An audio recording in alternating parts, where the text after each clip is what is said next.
My accountant told me I was making the biggest mistake of my life. My daughter grabbed my arm in the parking lot and begged me not to go back inside. And my oldest friend, who had driven 2 hours just to be there that day, stood at the courthouse steps with tears running down her face and said, "Please, just think about what you're giving up." I smiled at all three of them. Then I walked back through those doors and signed every single page. What none of them knew, what I hadn't told a single soul, was that I had already won. I had won 2 years before I ever set foot in that courthouse. I won the moment my husband got careless, and I found something he never meant for me to find. But I'm getting ahead of myself. Let me start where it actually started. Because you need to understand who I was before any of this happened. You need to understand what 41 years looks like when you've lived every single one of them. I married my husband when I was 26 years old. He was 29. I was finishing my nursing degree, and he was just getting his contracting business off the ground, a one-man operation, out of the back of a pickup truck with a hand-painted sign on the door. I believed in him before anyone else did. I worked double shifts at the hospital on weekends so we could make rent while he waited for jobs to come in. I packed his lunch every morning for the first 3 years of our marriage. Turkey on wheat, same as he always wanted, because I knew him that well. We built something together. That is the only way I know how to say it. Not him and me separately together. When the business grew, I managed the books on nights and weekends while working full-time. When we bought our first house, I was the one who negotiated the price down because I had done the research. When our daughter was born, and then our son 2 years later, I scaled back my hours at the hospital so I could be home after school. I never once resented that. I want to be clear about that. I made those choices, and I stand behind them. By the time we had been married 20 years, the contracting business was doing well. By 30 years, it was doing very well. My husband had a reputation in our county as someone who did honest work. He had a crew of 12. He had accounts with 3 of the largest commercial developers in the region. I had gone back to full-time nursing by then, eventually becoming a charge nurse, and I retired at 63 because my knees were telling me it was time. I want you to picture us at 65 and 68. We had a house that was paid off. We had savings. We had plans, a trip to Portugal we kept talking about, a little place at the lake we were going to look at in the spring. We had grandchildren. We had Sunday dinners. I thought we had everything. I found out about her on a Tuesday afternoon in March. I had come home early from a dentist appointment. My husband's truck was in the driveway, which was unusual for a Tuesday. He was normally on a job site until at least 5. I walked in through the back door, and he was on the phone in the kitchen. He had his back to me. I heard him say her name. Then I heard him say, "I've taken care of it. She doesn't need to know anything until it's done." He turned around and saw me standing there. The expression on his face told me everything before a single word was spoken. I won't go through every painful detail of what came next, because anyone who has lived through that conversation already knows what it sounds like, and anyone who hasn't doesn't need to hear it. What I will tell you is that she was 34 years old. She worked for one of the commercial developers my husband did business with. They had been seeing each other for 2 years. 2 years. While I was making Sunday dinners and talking about Portugal, he had been building a completely separate life. I left the house that night and stayed with my oldest friend. I couldn't sleep. I sat at her kitchen table until 3 in the morning, and she sat with me. And we didn't talk much. There wasn't much to say. Over the following weeks, my husband and I had the conversations that people in our situation have. They were quiet, terrible conversations. He was not cruel about it, which almost made it worse. Cruelty would have given me something to push against. He was just finished. He wanted a divorce. He wanted to move forward. He said, more than once, that he hoped we could be civil about this. And every time he said it, I felt something cold settle in my chest. I found a lawyer. She was recommended by a colleague of mine, a woman who had been through her own divorce 10 years earlier. My lawyer was thorough, experienced, and direct. She sat across from me at our first meeting and said, "Tell me everything about the finances, every account, every asset, every piece of property." I told her everything I knew. which, it turned out, was not everything there was to know. Here is what I have not told you yet.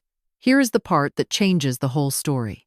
3 months before I came home early from that dentist appointment, 3 months before I knew anything about her, I had found something. I hadn't understood what it was at the time. I had been looking for a file folder in my husband's home office, something with warranty information for the water heater. Instead, I found a manila envelope tucked behind a row of binders, with a name on the tab I didn't recognize. A business name. Something with holdings in it. I took a photograph of the documents inside with my phone, put everything back exactly as it was, and didn't think about it again. At the time, I assumed it was something to do with a new vendor or a supplier. I had been out of the day-to-day business finances for years by then. After I found out about the affair and hired my lawyer, I remembered those photographs. I sent them to her.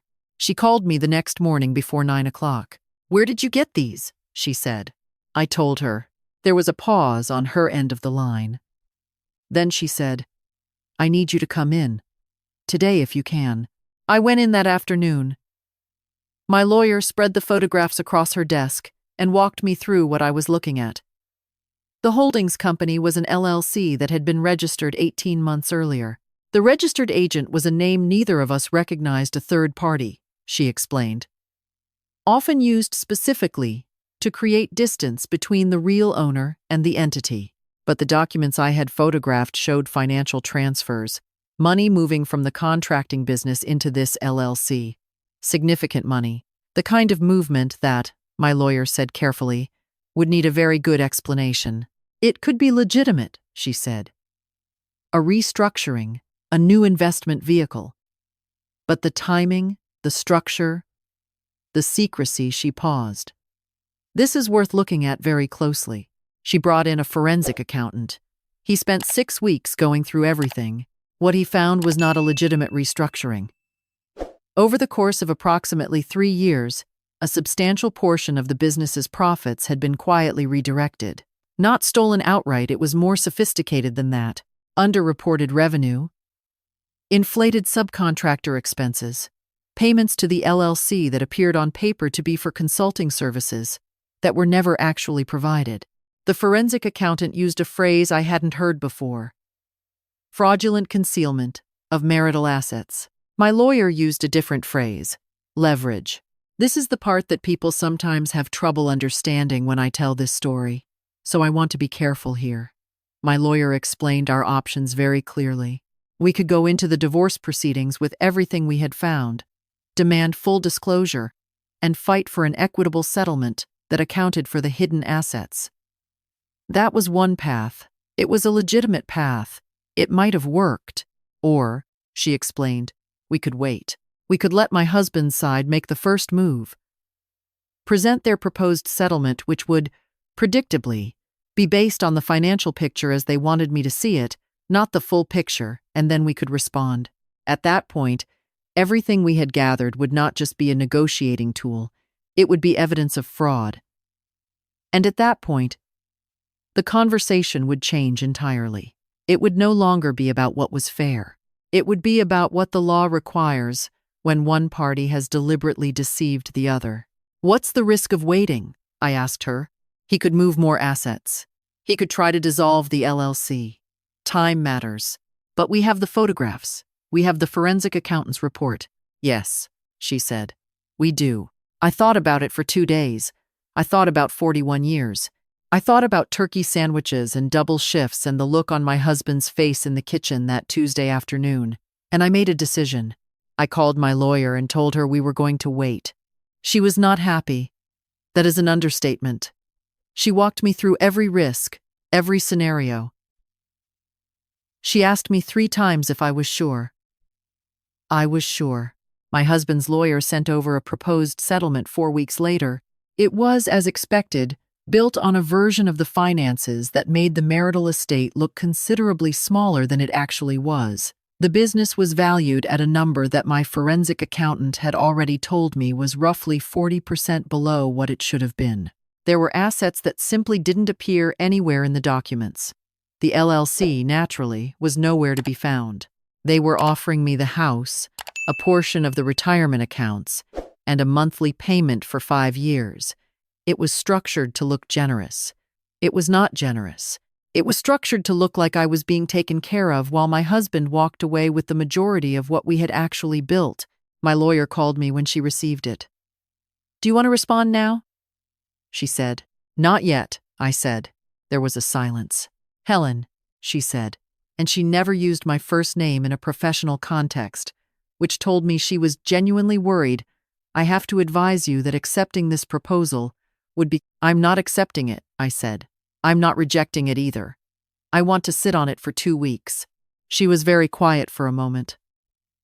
"All right," she said finally. 2 weeks. During those 2 weeks, my husband called me twice. Both times he was pleasant, almost warm, in the way that people are when they think they've already won and they can afford to be gracious about it. He asked how I was doing. He mentioned, casually, that he hoped I had looked over the proposal and found it reasonable. He said he wanted this to be easy for both of us. I told him I was still reviewing it with my lawyer. What I was actually doing during those 2 weeks had nothing to do with the proposal. My lawyer had, quietly, and through the appropriate channels, passed the forensic accountant's findings to the state's Financial Crimes Unit. I did not know exactly what would happen next or when. I knew only that the information was now in other hands, and that what my husband had been doing for 3 years was not just a matter between the two of us anymore. On a Wednesday morning in November, I walked into the courthouse with my lawyer and signed the settlement documents my husband's side had proposed. My accountant met us in the lobby beforehand and tried one more time to talk me out of it. My daughter, who had driven up the night before, stood in the parking lot with my oldest friend. Both of them were in tears. My son had called 3 times the previous evening. I understood why they were afraid. From where they were standing, I was signing away a 41-year marriage for a fraction of what I was owed. They didn't know what I knew. I hadn't told them, because I was advised not to, and because I trusted my lawyer more than I trusted my own ability to carry a secret calmly if the people I loved were watching me with that much worry. I smiled. I walked back inside. I signed every page. My husband's lawyer shook hands with my lawyer across the conference table. My husband glanced at me once. I looked back at him with exactly the expression I had practiced. Tired, resigned. The face of someone who had simply run out of fight. He looked away. I was home by noon. 11 days later, my husband's business was audited. It was not a random audit. An investigation had been opened based on information provided to the State Financial Crimes Unit, which had in turn flagged the matter to the IRS. When federal investigators look at the structure my husband had built, the LLC, the consulting payments, the underreported revenue, what they see is not just a husband who hid assets from a wife. What they see is tax fraud, years of it, carefully constructed, substantial in amount. My lawyer called me when it became public. "The settlement is being challenged," she said. I could hear something in her voice that I had not heard before, a kind of controlled excitement. "Given the findings, we have grounds to have the entire agreement set aside. The concealment of assets during divorce proceedings is fraud. The court doesn't have to honor an agreement reached under fraudulent conditions." I let her talk me through the next steps. She was very thorough. The process that followed took several more months, and I won't pretend it was simple or painless. There were depositions and filings and days I didn't want to get out of bed. My children were shaken not just by the divorce, which they had been slowly coming to terms with, but by this new reality that the father they had known all their lives had built something dishonest inside the honest thing he had built with me. That was hard for them. I tried to be careful with how I talked about it. They still had a father. In the end, the settlement was set aside. A new proceeding was opened. This time, the financial picture was complete, all of it. The LLC, the redirected profits, the full value of the business as it actually existed. The number was very different from the one my husband's lawyers had put in front of me in November. The IRS matter proceeded separately and was not my concern. except that it significantly limited what my husband was able to do financially during the period when we were negotiating the new terms. He could not easily move things around or restructure. Everything was being watched. My new settlement was fair. I am going to leave it at that. Not because I am embarrassed by the number, but because the number was never the point. The point was that 41 years of building something together could not be erased by 18 months of careful dishonesty. The point was that a woman who packs lunches and works double shifts and manages the books on weekends and raises 2 children and builds a life alongside someone does not simply disappear when she is no longer convenient. My daughter and I had a long conversation about 2 weeks after the new settlement was finalized. We were sitting in my kitchen, in the house I had kept, and she looked at me across the table and said, "Mom, did you know? When you signed those papers, did you already know?" I told her the truth. She stared at me for a long time. Then she started to laugh. It was slightly hysterical laughter, the kind that comes out when something is too much to process all at once. Then she stopped laughing, and she said, "Why didn't you tell us?" "Because you would have looked at me differently," I said. "That day at the courthouse, you and your brother were worried about me. If you had known, you would have been proud of me. You would have been watching me like I was about to do something clever. And I needed to look like someone who had given up." She thought about that. "You could have at least told me," she said. But she was half smiling when she said it. "Next time," I told her. She reached across the table and took my hand. My husband moved in with his girlfriend shortly after the investigation became public. I have heard, through my children, that things are not particularly easy for them. A 34-year-old woman who got involved with a successful business owner has found herself instead with a man whose business is under federal scrutiny and whose finances are considerably less substantial than advertised. I don't say that with satisfaction. I say it because it is what happened, and because it was always going to happen. The same dishonesty that he practiced with me, he practiced with her, presenting a version of himself that was built on things he was hiding. What I know about myself now, at 68, is this: I am not someone who gives up easily. I never was. I worked double shifts at 26 because I believed something was worth working for. I managed books at midnight because I believed we were building something real. And when I discovered that someone had been quietly taking pieces of that real thing and hiding them away, I did not panic. I did not cry in a lawyer's office. I took a photograph. I waited. I learned. And then I walked into a courthouse and smiled, because I already knew how the story ended. My oldest friend, who stood on those courthouse steps with tears on her face, calls me every Sunday morning.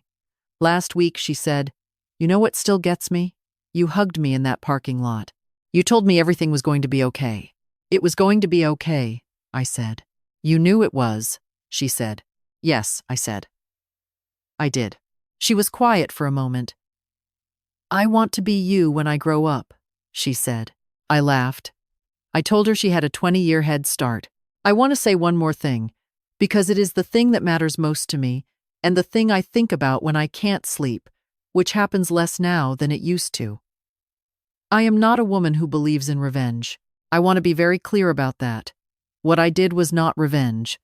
Revenge is doing something to hurt someone. What I did was simply refuse to be defrauded. I gathered information that was true. I placed it in the hands of people whose job it was to evaluate it, and I waited for the truth to do what the truth does, which is eventually come out. There is a difference between justice and revenge, and that difference matters. My children still have their father. My grandchildren still have their grandfather. I did not set out to destroy him. I set out to make sure that 41 years of honest work was acknowledged honestly. That is all. I am living a very good life. I want you to hear that. I took that trip to Portugal. I went with my oldest friend, and we spent 10 days eating things we couldn't pronounce and walking until our feet hurt and staying up too late laughing on small balconies. I am looking at a property at the lake, though I haven't decided yet. I sleep well. I cook what I want and leave dishes in the sink when I feel like it. I see my grandchildren on weekends. I am 68 years old and I am, without exaggeration, happier than I have been in years.